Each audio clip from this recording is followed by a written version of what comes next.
Moore is officially the next head football coach, the first African-American head football coach in the University of Michigan's history. I guess I'd like to start with your thoughts on that. No, I did not know. So it's official today? Yeah, it As of literally just 3 minutes happened. ago, Oh, literally wow. while we were on the Zoom.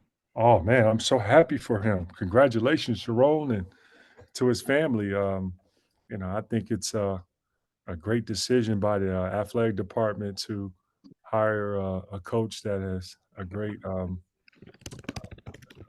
relationship with the players and staff, and he's proven that he's a great coach as far as when Coach Harbaugh wasn't present.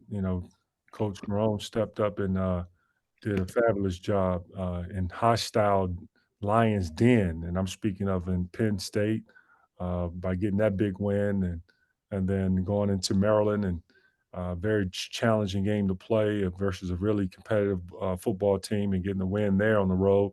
But then at the end, as we all know, versus our big rival in Ohio State, that right there was like icing on the cake. It just shows that the players respect them, the staff enjoy working with them, and at the same time to be able to be ready when your name is called on. I mean, that's the perfect time of. I mean, a perfect example of a guy really pulling his work and all the work that he put in. Proving that he's one of the best coaches in the Big Ten. Right. And then back to your area of expertise. Last time you guys played Iowa, obviously quite successful on the road. I think 6 guys were in double figures. What worked so well that day? And how Yeah, can great question. What worked well that day was defensively. We did our defense really did a really good job of creating scoring opportunities for us on the offensive end.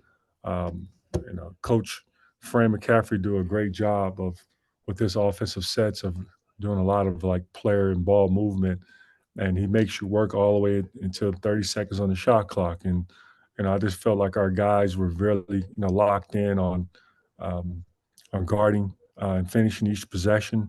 I also felt that we did a really good job of not giving up a lot of open looks in transition as well as in half court.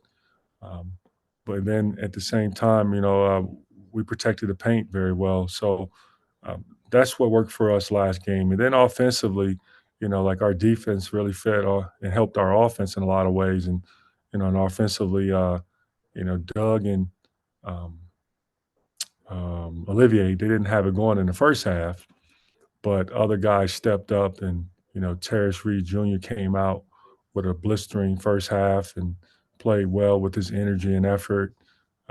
We also got some good possessions out of Namari and T. Will. They held up the slack, and then Will came in, and Will was just being Will, steady as they come. So that was a big difference for us in the first game. But we know in the second game, they gonna come out. Being that it's on the road, transition is one of their biggest, weapons. We got to make sure that we get back in transition, get matched up, not give up open looks, especially from the three from Dixon as well as Sanford. But at the same time, the post ups by Krinky, he's a load in there. We can't allow him to get to his sweet spots. We got to make sure that we do a good job of um, not giving him those easy scoring opportunities in a low block. I guess you talked about Terrace a little bit, his big game against Iowa. Well, I mean, he had a tough matchup against Purdue, but how important is he to this Iowa game? Well, he's a huge part of our team success um, with his presence as a big, his athleticism, his shot blocking ability, um, and then his ability to be able to guard 1 through 5. We're going to need any and everything out of him, and he knows that, and he's willing to accept that challenge. And he's a joy, to coach, and it's nothing like having a young man to take ownership when he knows he's not playing well, or he knows that he missed, defensive or offensive assignment that he never excuse based, and I love that about him, and it just shows the maturity of him and the growth part of the game that he's trying to get better with. And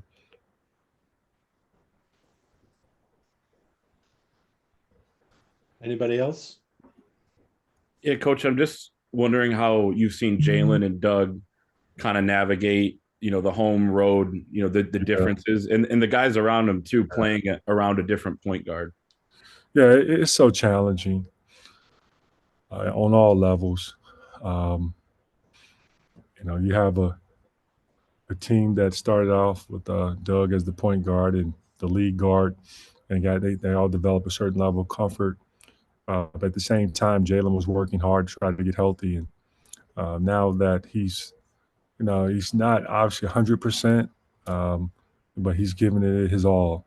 And then we saw like last game versus Purdue, he had an injury, blood was just pouring. It was almost like Blake Corum. Blake Corum, obviously he had blood pouring from his nose, but Jaylen had blood pouring from his knee area that he had surgery on. And that just shows the level of toughness that he has been able to provide for the team and giving everything he can to the team. And I admire and respect that. But it is challenging to now, go back and forth, but that's the cards that has been dealt to us, and we will respect it. We would take ownership of it, and then at the same time, we would not make excuses for it. But we trust both Jaylen and Doug to be able to lead our team.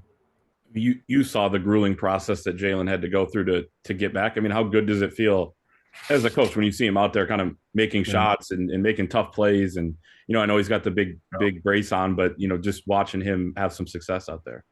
Yeah, it really brings tears to my eyes. And I'm not just saying it just to make it sound good, but I get emotional seeing, how hard Jaylen has worked, and what he's been through his collegiate career. The guy had a Achilles tear before he arrived here, and the fight through getting healthy during a time where it was COVID, where we had the social distance and we all was trying to learn COVID as we go, and he wasn't able to get the therapy that he needed. So his rehab was a little bit different from typically from when you're in an era of normalcy. You have normalcy, then you can be able to have physical therapy the right way. So he had to do a lot of it on his own, and that's rare.